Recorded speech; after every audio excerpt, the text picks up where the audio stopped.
আমি দৃষ্টান্ত দিতে গিয়ে বলি, একজন ভিক্ষুক সে যদি আরেকজন ভিক্ষুকের কাছে গিয়ে বলে, ভাই আমারে 10টা টাকা দাও, সে 10 টাকা পাবে কই? সারাদিন খয়রাত করে পাইছে মোটে 5 টাকা, তোমার তো 10 টাকা দিতে পারবে না।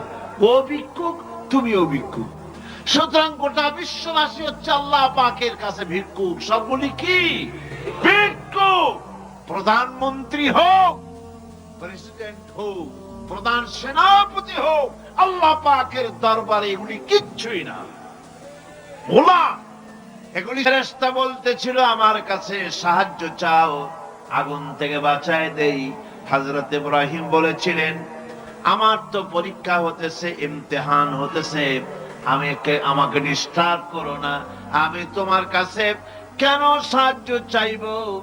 আমি আগুনে পুড়লে পরে আমার মাবুদ, আমার খোদা, আমার আল্লাহ, তিনি যদি খুশি হন, তাহলে আমার এমন আল্লাহকে খুশি করার জন্য 1000 বার পড়তে রাজি আছি।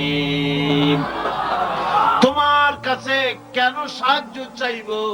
আমি তো অন্ধ, আল্লাহর ইবাদত করি না, যিনি আমার দুঃখ দুর্দশা নিজের চোখে না দেখেন। আগুনের মধ্যে পড়ে গেলেন, আল্লাহ পাক আগুনকে অর্ডার করে দিলেন, ইয়া নারু কুনি বারদাও ওয়া সালামান আলা ইব্রাহিম। আগুন, আমার ইব্রাহিমের জন্য ঠান্ডা হয়ে যা, শান্তিদায়ক ঠান্ডা হয়ে যা। তাহলে দেখা গেল আগুনের মালিক হচ্ছেন আল্লাহ পাক। আল্লাহ পাক আজও যদি কোনো পূজা করা রাখবে না আগুনের পূজা করা তো হারাম।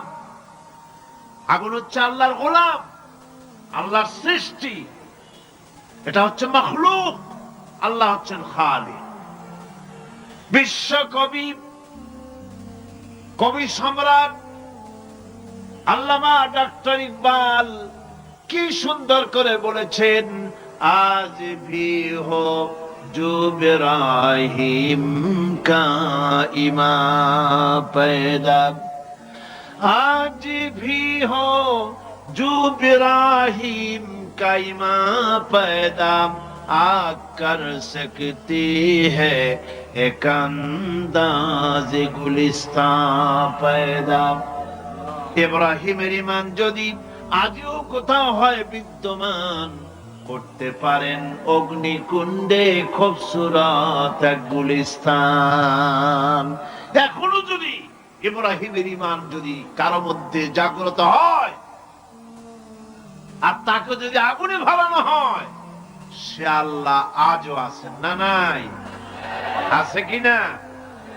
আল্লাহু লা ইলাহা ইল্লা হুয়াল হাইয়ুল কাইয়ুম। পড়েন সবাই, আল্লাহু লা ইলাহা ইল্লা হুয়াল হাইয়ুল কাইয়ুম। তিনি সদা জাগ্রত, তিনি চিরঞ্জীব।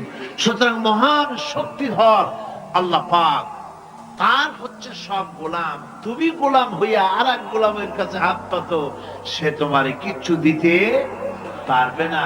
আপনারা সৃষ্টির সেরা হইলেন কি দিয়া? আপনারা কি বাঘের মতো দৌড়াতে পারেন? বল্লার মতো হুল ফুটাইতে পারেন? কুত্তার মতো কামড়াইতে পারেন? হাতির মতো শক্তি আছে? গরিলার মতো শক্তি আছে? মাছের মতো সাঁতরাইতে পারেন? সাপের মতো ক্রুদ্ধতা আছে? সিংহের মতো হিংস্রতা আছে? তো কিসের, কোন দিক থেকে আপনি আশরাফুল মখলুকাত হলেন? আশরাফুল মখলুকাত হয়েছেন জ্ঞানের কারণে। কিসের কারণে? সেই জ্ঞানটার জন্যই তো আপনি সৃষ্টির সেরা। এই সৃষ্টির সেরা মানুষ, সুন্দর মানুষ, এই মানুষগুলি সুম্মা রাদাদনাহু ফি আসফালা সাফিলিন, সুম্মা রাদাদনাহু আসফালা সাফিলিন। এই মানুষ নিচে নামতে নামতে এত নিচে নামে, শয়তান অবাক হয়ে গালে হাত দিয়া নিচের দিকে তাকাইয়া দেখে আর চিন্তা করে, এর দূর নামলো কেমনে? শয়তান অবাক হয়ে যায়। মানুষের অবস্থা দেখে। আজ America, British parliament, American parliament আইন পাস করে পুরুষে পুরুষে বিবাহ জায়েজ করে দিয়েছে সেখানে। নাউযুবিল্লাহি মিন যালিক। শয়তানের চাইতে নিকৃষ্ট। শয়তান ওই সব কাম জানেও না, বুঝেও না। শয়তান তো ভালো, কুত্তাও জানে না, ঠিক কিনা কর? কুকুরেও সমকামিতা করে না, শুয়োরেও করে না, গাধায়ও করে না। মানুষ কোথায় নামছে? এই মানুষ সৃষ্টির সেরা বানিয়েছিলাম, শয়তানের চাইতে নিকৃষ্ট হয়ে গেল। আল্লাহ পাক বলেন, ইল্লাল্লাযীনা আমানু ওয়া আমিলুস সালিহাতি ফালাহুম আজরুন গায়রু মামনুন। কিন্তু যারা ঈমান এনেছে, আমলে সালেহ করেছে, তাদের জন্য রয়েছে অফুরন্ত পুরস্কার। এই অফুরন্ত পুরস্কার আল্লাহ রাব্বুল আলামিন দান করবেন যারা নাকি মুমিন বান্দা, যারা নাকি ইবাদত করবে তাদের জন্য। ইবাদত এবং দাসত্ব অর্থে আল্লাহ পাক বলছেন, ثم أرسلنا موسى وأخاه هارون بآياتنا وسلطان মুবিন।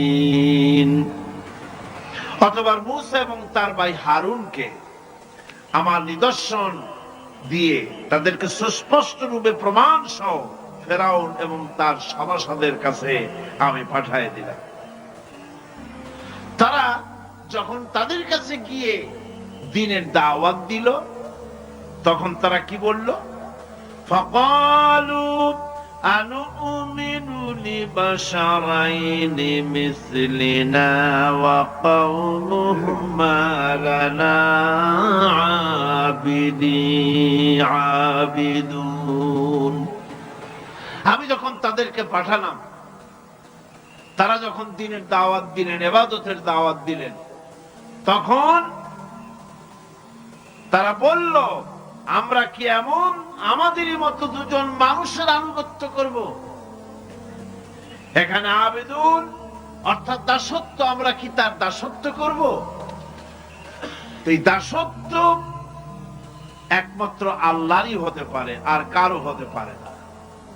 সেজন্য কোরআনে কারীম অন্যত্র বলছে, ইয়া আইয়ুহাল্লাযীনা আমানু কুলু মিন তাইয়্যিবাতি মা রাযাকনাকুম ওয়াশকুরু লিল্লাহি ইন কুনতুম ইয়্যাহু তা'বুদুন। হে ঈমানদারেরা, তোমরা যদি আমার ইবাদত করো, তবে আমি তোমাদেরকে যে সব পবিত্র জিনিস দান করেছি তা খাও এবং আল্লাহর শুকর আদায় করো। তো ইবাদত আল্লাহ পাকের করলে আল্লাহ পাক তাদেরকে খেতে দিবেন, পড়তে দিবেন, সবকিছু আল্লাহ পাক করে দিবেন। তো আল্লাহ পাকের ইবাদত করতে হবে, আল্লাহ পাকের উপর ঈমান আনতে হবে, আর তাগুতকে অস্বীকার করতে হবে। অন্য আরেকটি আয়াতে কথাটা এভাবে এসেছে, ফামান ইয়াকফুর বিত্তাগুতি ওয়া ইউমিন বিল্লাহি ফাকাদ ইসতামসাকা বিল উরওয়াতিল উসকা লা ফিসামা লাহা والله سميع عليم। সব কি গোলাম আর গোলাম। সুতরাং মাথা নত করা যাবে না কারোর সামনে। এই প্রকৃতি, এই নেচার শেখাচ্ছে, একজন আছেন, সেটাকে বুঝতে হবে। বোঝার জন্য আল্লাহ কি দিয়েছেন? কি বোঝার জন্য আল্লাহ পাক মানুষকে ব্রেন দিয়েছেন, বিবেক দিয়েছেন, শোনার জন্য কান দিয়েছেন, দেখার জন্য চোখ দিয়েছেন। আল্লাহ পাক বলছেন, লাহুম কুলুবুন লা ইয়াফকাহুনা বিহা ওয়া লাহুম আয়ুনুন লা ইউবসিরুনা বিহা ওয়া লাহুম আযানুন লা ইয়াসমাউনা বিহা উলাইকা কাল আনআম বাল হুম আযাল উলাইকা হুমুল গাফিলুন। আমি যাদেরকে কান দিয়েছিলাম, কলব দিয়েছিলাম, বিবেক দিয়েছিলাম, বিবেক দিয়ে সব বুঝলো, কিন্তু আমারে বুঝলো না। বিবেক দিয়া সব বুঝলো, বিবেক দিয়া সমস্ত জিনিস, নিজের স্বার্থের জিনিসগুলি বুঝলো, কিন্তু আল্লাহকে বুঝলো না। কান দিয়েছিলাম শোনার জন্য, কান শুনলো, বাজে কথা শুনলো, সব শুনলো, কিন্তু হকের দাওয়াত তার কানের মধ্যে ঢুকলো না। হক বুঝলো না, হক শুনলো না, হক দেখলো না, সত্যকে চিনতে পারলো না। আল্লাহ পাক বলেন উলাইকা কাল আনআম, এরা হলো চতুষ্পদ জানোয়ার, পশু। আল্লাহ কয় না খালি পশু কইলে সারে না, বালহুম আবার একেবারে পশুর চাইতেও নিকৃষ্ট। কারণ কি? কারণ হলো পশু অবিশ্বাসী নয়, পশু অবিশ্বাসী নয়, পশু কাফের নয়, পশু মুশরিক নয়, পশু মুরতাদ নয়, পশু নাস্তিক নয়, ঠিক কিনা? সুতরাং পশুর চাইতেও খারাপ, পশুর চাইতেও খারাপ। পশু যেটা বোঝে তাও বোঝে না। পশু তো অন্তত মালিকের আনুগত্য করে, তার কথা শোনে, যার খায় তার কথা শোনে। কুত্তাটাও, কুকুরও যার খায় তার কথা শোনে, ঠিক কিনা গণ? অথচ যে আল্লাহ রাব্বুল আলামিন খেতে দিলেন, পড়তে দিলেন, সব কিছু দিলেন, তার ইবাদতটা বুঝতে চেষ্টা করলো না, তার ইবাদত বুঝতে চেষ্টা করলো না, তার গোলামি করতে জানলো না। সুতরাং এগুলি হচ্ছে উলাইকা কাল আনআম, এগুলি চতুষ্পদ জন্তু এবং জানোয়ারের মতো, বরং তার থেকেও নিকৃষ্ট। মানুষকে আল্লাহ পাক জ্ঞান দিয়েছিলেন, সেই জ্ঞান দিয়ে সে দূরবীন আবিষ্কার করলো, জ্ঞান দিয়ে দূরবীন আবিষ্কার করলো, যাতে করে শকুনের চাইতেও তীক্ষ্ণ দৃষ্টি সম্পন্ন হয়।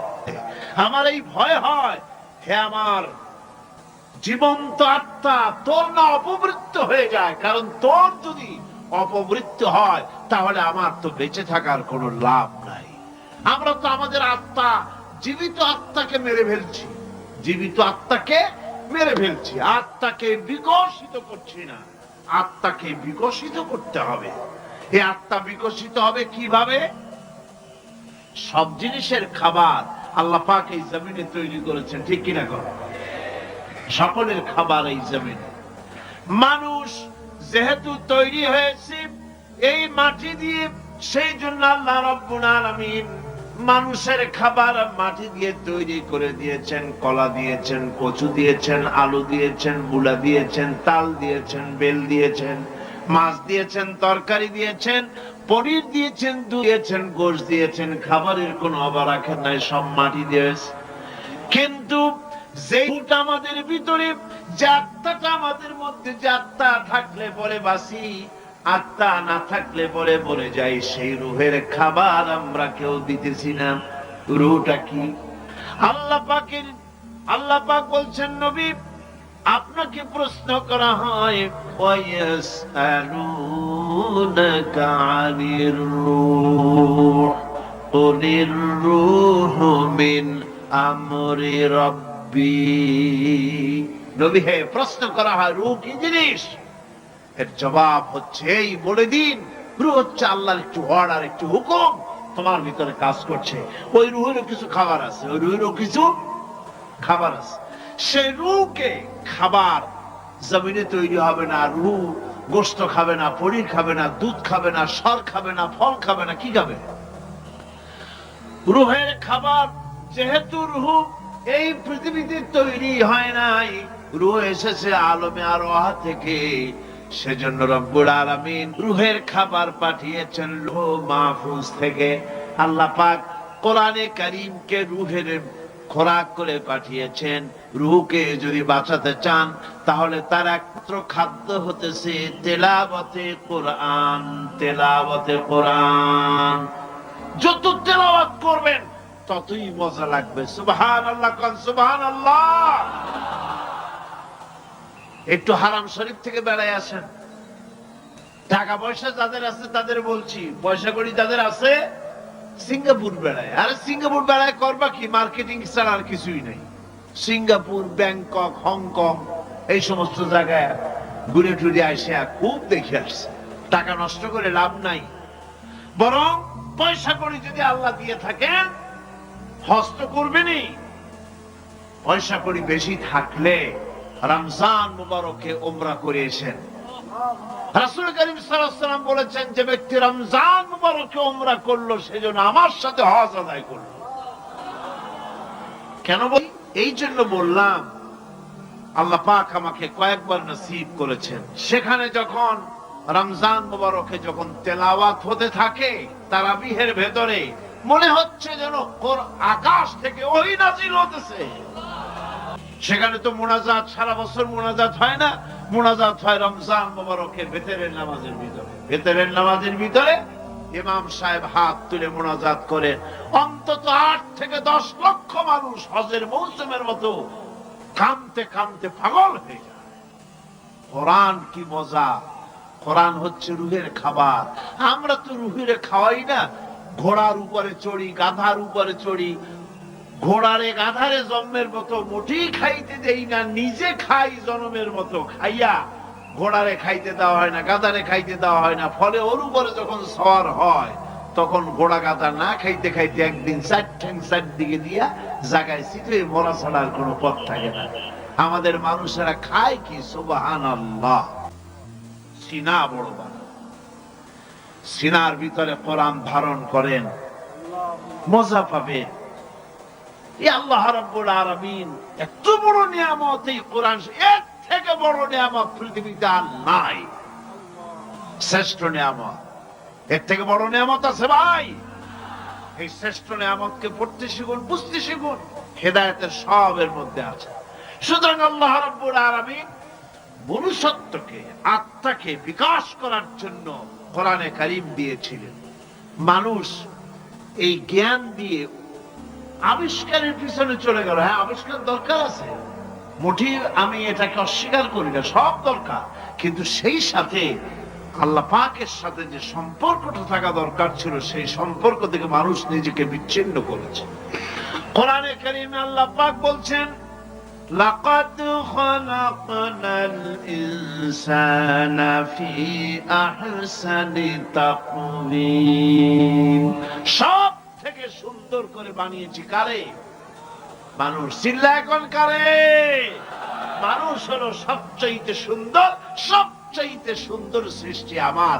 ওগুলা, এই মানুষগুলি হচ্ছে আশরাফুল মখলুকাত। মানুষ কি মখলুকাত? সৃষ্টির সেরা।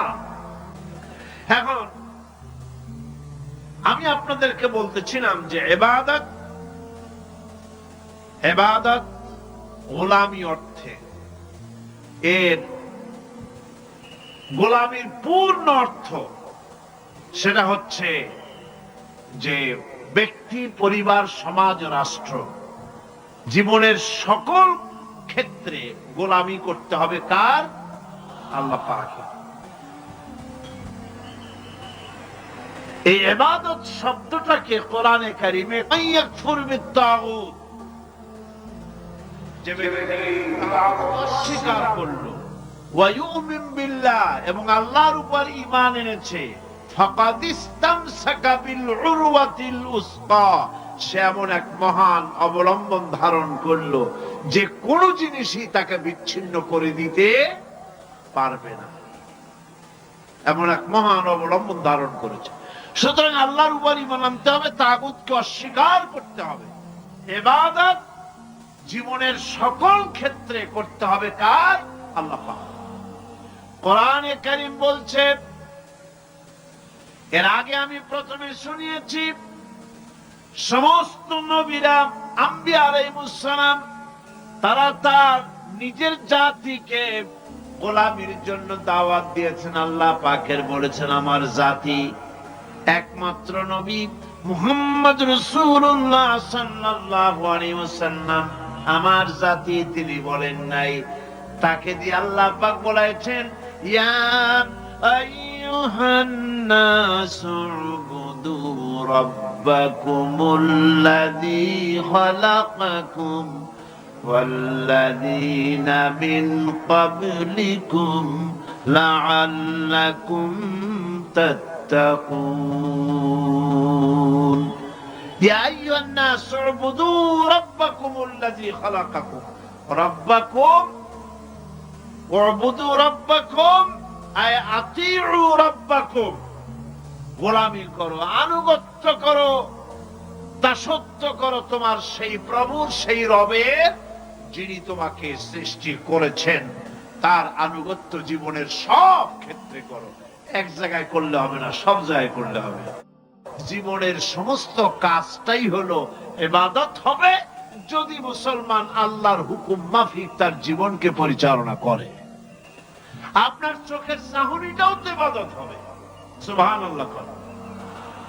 এই চোখ দিয়ে গুনাহ কামাই করা যাবে, আবার এই চোখ দিয়ে সব কামাই করা যাবে। যদি কোনো সন্তান তার মা বাবার দিকে ভক্তির নজরে, মহব্বতের নজরে যদি তাকায়, নবীজি বলেছেন একটা কবুল নফল হজের সওয়াব আমলনামায় লেখা যাবে। সাহাবীরা প্রশ্ন করেছেন, যদি কেউ 100 বার তাকায় তো কি হবে? নবীজি বলেছেন, আল্লাহ রাব্বুল আলামিনের নিয়ামতের ভান্ডার অফুরন্ত নিয়ামতের, সেখানে কোনো অভাব নাই। যদি কোনো বান্দা যদি তার মা বাপের দিকে দৈনিক 100 বার তাকায় তো ওই বান্দার আমলনামায় 100 কবুল নফল হজের সওয়াব লেখা যাবে। তাহলে দেখা গেল চোখের চাহনি আপনার ইবাদত, আপনার ঘুম ইবাদত, আপনার চাকরি ইবাদত, আপনার ব্যবসা বাণিজ্য ইবাদত। তার মানে হলো আল্লাহর গোলামি, আল্লাহর হুকুম অনুযায়ী কাজ করার নামই হচ্ছে ইবাদত। ইয়াকা না'বুদু ওয়া ইয়াকা নাস্তাঈন। পড়েন সবাই, ইয়াকা না'বুদু ওয়া ইয়াকা নাস্তাঈন। আল্লাহ তাআলা একমাত্র তোমার গোলামি করি, তোমারই আনুগত্য করি, তুমি ছাড়া কারো গোলামি করি না, তুমি ছাড়া কারো গোলামি করি না। এখন দোকানদার নামাজের মধ্যে পড়লো ইয়াকা না'বুদু। ইয়াকা না'বুদু, না'বুদু শব্দটা হচ্ছে মোজারের সিগা। এটা এর মধ্যে দুইটা কাল পাওয়া যায়, বর্তমান আর ভবিষ্যৎ, দুটি কাল পাওয়া যায়। না'বুদু এই শব্দ দিয়ে বোঝানো হচ্ছে কি, আল্লাহ পাক এই নামাজের ভিতরে যেমন তোমার হুকুম পালন করে নামাজ আদায় করছি, যেমন নামাজের ভিতরে কিছু খাওয়া যায় না, বাইরে খাওয়া জায়েজ ছিল, নামাজ পড়ছি বলে খানাটা আমার জন্য হারাম হয়ে গেছে। কথা বলা জায়েজ ছিল, নামাজের ভিতরে কথা বলা হারাম করে দিলাম। এদিক ওদিক তাকানো জায়েজ ছিল, নামাজের ভিতরে এদিক ওদিক তাকানো বন্ধ করে দিলাম। তার মানে আমার জন্য চিরস্থায়ী, সব সময়ের জন্য আমার জন্য হালাল করে দেওয়া জিনিসগুলি এই নামাজের ভিতরে অল্প সময়ের জন্য হারাম করে প্রমাণ করে দিলাম। মাবুদ গো, এই নামাজের পরে চিরস্থায়ী হারামগুলি এইভাবে আমার জন্য হারাম করে নেব। ইয়াকা না'বুদু, নামাজটা পড়ছি যেভাবে করে নামাজের বাইরে জীবন চালাবো সেইভাবে করে। সেজদা দিলেই তো সওয়াব হয়, সেজদা দিলে কি হয়? সওয়াব হয়। যদি কেউ 5-6টা সেজদা দিয়ে দেয় এক রাকাতের মধ্যে তো কি হবে? যদি কেউ নামাজ পড়লে তো সওয়াব হয়। ফজরের নামাজ যদি 4 রাকাত পড়ে তো কি হবে? মাগরিবের নামাজ যদি 2 রাকাত পড়ে অথবা 4 রাকাত পড়ে তো কি হবে?